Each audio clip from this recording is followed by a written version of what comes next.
Bonjour à tous et à toutes et bienvenue sur le plateau de Medical Science. Aujourd'hui, nous allons parler d'un problème majeur de santé publique qui est l'obésité.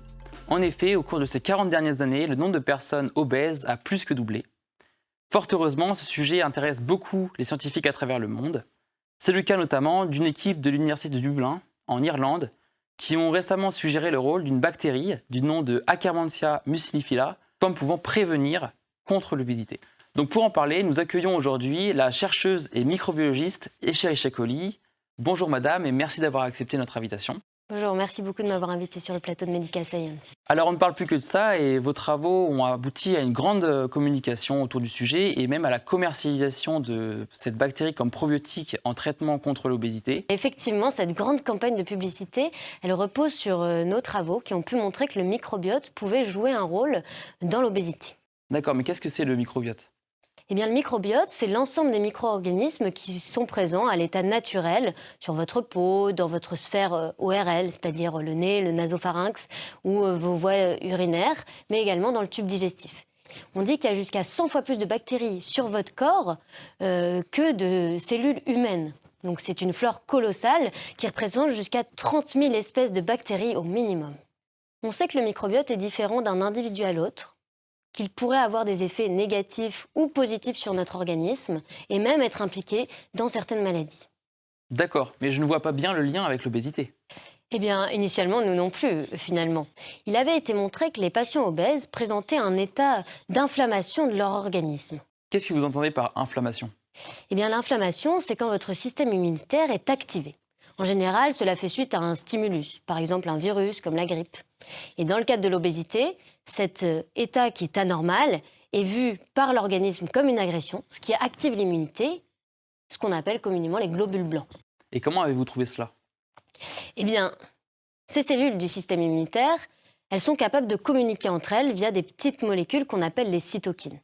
En fait, une cellule, suite à un stimulus, va produire des cytokines qui vont interagir avec d'autres cellules du système immunitaire pour produire un effet, c'est-à-dire une réponse. Nos travaux ont pu montrer qu'il y avait une cytokine particulièrement exprimée chez les individus obèses, qui était l'interleukine 36.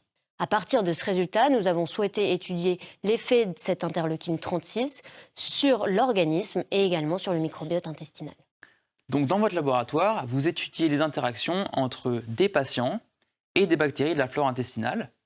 Donc pour étudier spécifiquement le rôle de cette cytokine qui est l'IL-36, vous avez donc, si j'ai bien compris, utilisé des souris qui ont une réponse amplifiée à l'IL-36 et donc vous avez utilisé des souris chez lesquelles vous avez inhibé le gène du récepteur antagoniste de l'IL-36.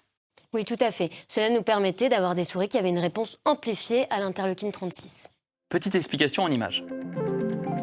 Les cytokines sont des messagers dans l'inflammation et peuvent avoir des effets différents selon les récepteurs sur lesquels elles se fixent. Pour l'IL-36, on sait que plusieurs récepteurs sont disponibles. Il y a des récepteurs dits agonistes qui, lorsqu'ils sont activés par l'IL-36, activent l'expression de gènes et des récepteurs antagonistes qui inhibent l'effet des récepteurs agonistes. Ainsi, si ce récepteur antagoniste n'est plus exprimé par la cellule, l'ensemble des cytokines vont se fixer sur les récepteurs agonistes et on obtient une amplification du signal.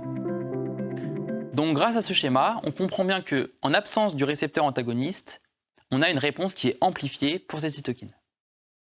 Oui, tout à fait. Et donc on a utilisé ces souris en les comparant à des souris normales. On leur a donné un régime alimentaire similaire et on a observé qu'à 8 semaines, nos souris mutées présentaient une prise de poids moindre. On a également observé qu'elles avaient un taux de glucose dans le sang qui était un petit peu inférieur aux souris normales. Ces résultats montrent donc que l'IL-36 a une action directe sur la prise de poids et la diminution du taux de glucose dans le sang chez ces souris. Oui, tout à fait. Et nous avons voulu ensuite nous intéresser à leur microbiote intestinal. Pour cela, nous avons analysé la flore microbienne de leur tube digestif en réalisant des biopsies au niveau de leur côlon. Pour mieux comprendre, je vous propose d'aller faire un petit voyage dans le tube digestif. Si on regarde dans l'intestin, on a plusieurs types de cellules. Les entérocytes, les cellules neuroendocrines, les cellules caliciformes. Ces dernières fabriquent un mucus qui est une sorte de protection naturelle de l'épithélium sur lequel va se déposer le microbiote intestinal, et on pense qu'il y a des échanges de molécules entre le mucus et les bactéries. En regardant l'intestin de souris mutées, qui n'expriment pas le récepteur antagoniste de l'IL-36, on observait une plus forte expression de cellules caliciformes que chez les souris normales, et donc une production plus importante de mucus que chez ces dernières. Mais ce n'est pas tout, une modification du microbiote intestinal était aussi observée. On peut voir que les bactéries appartenant au groupe des firmicutes et bactéroïdes sont présents en grande quantité chez les souris normales. Une modification du microbiote peut être observée chez les souris mutées.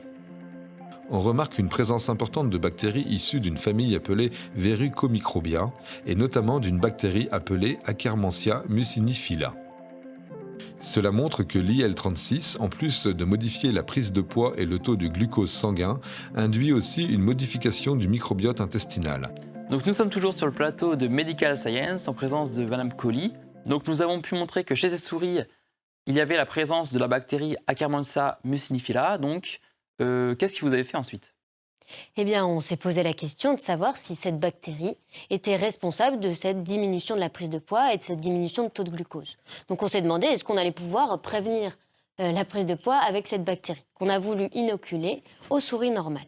On les a donc fait cohabiter pendant 8 semaines dans une même cage pour qu'elles échangent leurs bactéries. Et malheureusement, on s'est aperçu au bout de 8 semaines que la bactérie qu'on souhaitait donner aux souris normales avait disparu de leur microbiote. On a donc renouvelé l'expérience initiale en donnant un régime hypercalorique à nos souris mutées et à nos souris normales. Finalement, après la perte de cette bactérie Akkermansia muciniphylla, on observait que les 2 types de souris devenaient obèses à 8 semaines. Donc vous avez pu observer que l'amplification de l'effet de la cytokine IL-36 pouvait les empêcher de prendre du poids et pouvait diminuer le taux de sucre dans le sang, mais aussi pouvait modifier le microbiote en faveur d'une bactérie qui est la bactérie Akkermansia muciniphylla. Oui, tout à fait. Mais qu'est-ce que vous avez fait ensuite? Suite à ces résultats, nous avons poursuivi nos expériences, cette fois en voulant étudier l'effet de la bactérie Akkermansia muciniphylla sur des souris normales. Donc on travaille actuellement à essayer d'inoculer cette bactérie dans le microbiote de souris normales. Pour l'instant, je n'ai pas de résultats à vous donner. D'accord. Donc est-ce que vos travaux constituent une révolution? Est-ce qu'on va pouvoir traiter l'obésité avec des bactéries? Et qu'en est-il des probiotiques? Comme je vous le disais juste à l'instant, ces résultats sont sur des souris assez préliminaires et je pense qu'il faut être prudent dans l'interprétation de ces données. Bien sûr que c'est très intéressant, comme tout ce qui entoure les données de la recherche sur le microbiote qui est impliqué dans certaines maladies, mais il va falloir attendre un peu plus longtemps avant de pouvoir aboutir à des conclusions. Et concernant les probiotiques, j'attire votre attention sur le fait que dans notre étude, on n'a pas encore réussi à donner la bactérie à des souris normales puisqu'elle a été naturellement éliminée. Et donc, il est un peu hâtif de conclure que ça pourrait avoir un effet chez l'homme. Eh bien, merci beaucoup, Madame Colli, d'être venue et de nous avoir expliqué tous vos travaux de recherche. Nous nous retrouvons demain sur le plateau de Medical Science. Merci beaucoup, au revoir.